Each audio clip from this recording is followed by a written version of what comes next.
Barrackpore police কমিশনারের অন্তর্গত সাতসকালে টিটাগড়ে একদম ঘনবসতি একটি বিল্ডিংয়ে চারতলা বিল্ডিংয়ের একদম ভেতরে বিস্ফোরণে কেঁপে ওঠে এবং পাশাপাশি ওই বিল্ডিংয়ে একাধিক জায়গায় ফাটল দেখা দেয়। ঘটনাস্থলে তৎক্ষণাৎ ছুটে যায় টিটাগড় থানার পুলিশ প্রশাসন।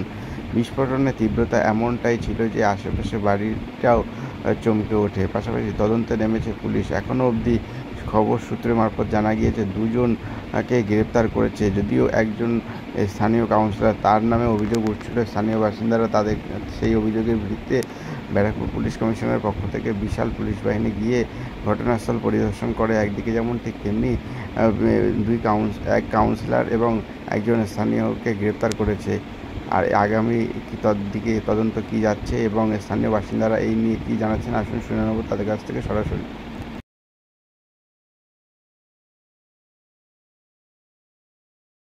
দরজা খুলে উঠে দেখছি পুরো ভিড় লাগানো আছে। আমার বই হ্যান্ডিক্যাপ আছে, আমি কাজ করতে যাই। আমি দিন ভরে আমি বাড়িতে থাকি না। এই ঘরটা খালি থাকে, বাচ্চারা খেলে, এমনি ঘরে কই থাকে না, লোক থাকে না, এমনি খোলা থাকে ঘরটা। আমি ধম করে একটা আওয়াজ শুনলাম, তারপরে আমি চোখ মুছিয়ে উঠলাম, এই দরজা খুললাম, ওই বাইরের দরজা খুললাম, খুলে দেখছি লোক পুরো ভিড় লাগানো আছে। কিসের আওয়াজ ছিল আমি জানতে পারিনি। বোম আছে কি আছে আমি জানতে পারিনি। এগুলো থাকতো, বাচ্চারা খেলতো, এমনি খোলা থাকতো সবসময়। আমার নাম জাহার আছে। सिर्फ आवाज आया यहाँ पर और कोई सा बात नहीं है। अब आवाज हुआ, हम लोग निकले हैं, देख रहे धुआं धुआं है, बस यही सब देख। बहुत जोर से आवाज आया। कमरे में कोई रहता? कोई नहीं रहता। इससे पहले एक आदमी सोते थे, वो अभी नहीं है।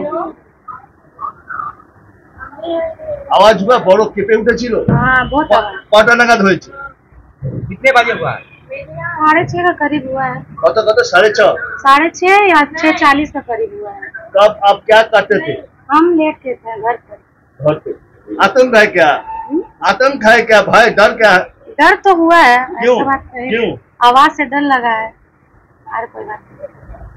अमान अमान आपका नाम? मेरा नाम साजदा खातून। দেখলেন এসে? তো দেখলাম এখন যে কোনো ব্লাস্ট হয়েছে, আর কি করে হয়েছে বলতে পারছি না। আমি তো এসে শুনলাম, দেখলাম যে এখানে মানে ভালোই ওপর থেকে যা দেয়াল ভেঙে টালির উপরে যে পড়েছে, এই টালির একটা মানে ডেঞ্জারাস হয়ে গেছে। একটু লোক যদি থাকতো তাহলে মারাই যেত। তো ভালো যে ওখানে কেউ ছিল না, খালি ঘরে ওটা পড়েছে। কারো কোনো ক্ষয়ক্ষতি হয়েছে? না, হয়নি। এমনিতে এখানে প্রচুর মানুষের বসবাস। আর চারদিকেই আছে, একটু উপরওয়ালা আছে যে কিছু হয়নি। Thank you.